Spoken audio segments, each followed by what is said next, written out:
Hello viewers, আইটেক ভিডিওতে স্বাগতম। আজকে আমরা শিখবো কিভাবে আইফোনে শেয়ারিট অ্যাপসের বিরক্তিকর সমস্ত অ্যাড বন্ধ করে দিবেন। বিরক্তিকর শেয়ারিটের অ্যাডস থেকে মুক্তি পাবেন। এই অ্যাডসের জন্য শেয়ারিটের অনেক সময় সেন্ড রিসিভ কোথা থাকে সেটাও খুঁজে পাওয়া যায় না।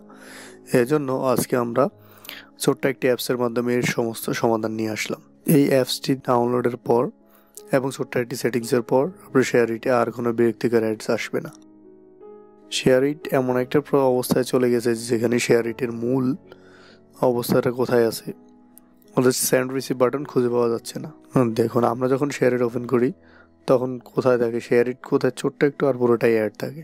আপনি যদি আমাদের চ্যানেল নতুন হয়ে থাকেন তাহলে অবশ্যই সাবস্ক্রিপশন করতে ভুলবেন না, আর যদি অলরেডি সাবস্ক্রিপশন করে থাকেন অনেক ধন্যবাদ। তো চলুন শুরু করা যাক।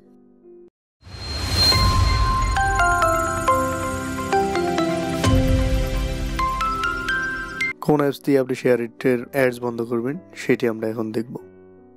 তবে অ্যাপ স্টোরে গিয়ে সার্চ বারে লিখবেন BLOCK block space ADA Ada.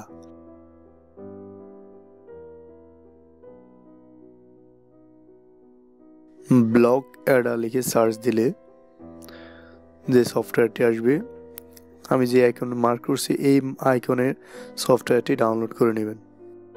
একদম ছোট একটি সফটওয়্যার। ডাউনলোড করার পর অ্যাপসটি ওপেন করবেন।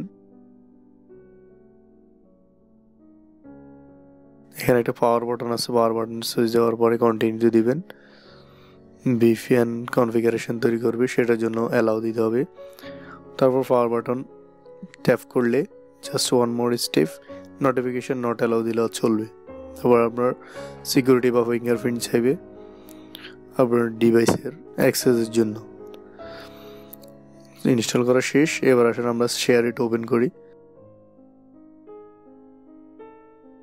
দেখেন শেয়ারিটে কোনো অ্যাডস নেই, পুরো পকা এক শেয়ারিট, ঠিক প্রথম যেরকম ছিল।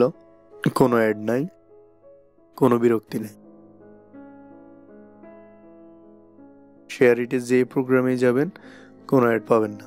সাথে আরেকটি ছোট্ট ট্রিক্স ইউজ করবেন, সেটা হচ্ছে সেটিংসে গিয়ে, আপনার আইফোনের সেটিংসে গিয়ে শেয়ারিটের মধ্যে যাবেন, নিচে দিকে একদম নিচের দিকে স্ক্রল করতে করতে একদম নিচে দেখবেন শেয়ারিট লেখা। সেখানে তাও একদম নিচে স্ক্রল করে মোবাইল ডাটা অফ করে দেবেন, অন করা থাকলে অফ করে দেবেন। আজকে এই পর্যন্তই, পরবর্তী কোনো ট্রিক্স নিয়ে হাজির হব। আল্লাহ হাফেজ, আসসালামু আলাইকুম। এর মধ্যে যারা আমাদের চ্যানেল সাবস্ক্রিপশন করেনি, সাবস্ক্রিপশন করতে ভুলবেন।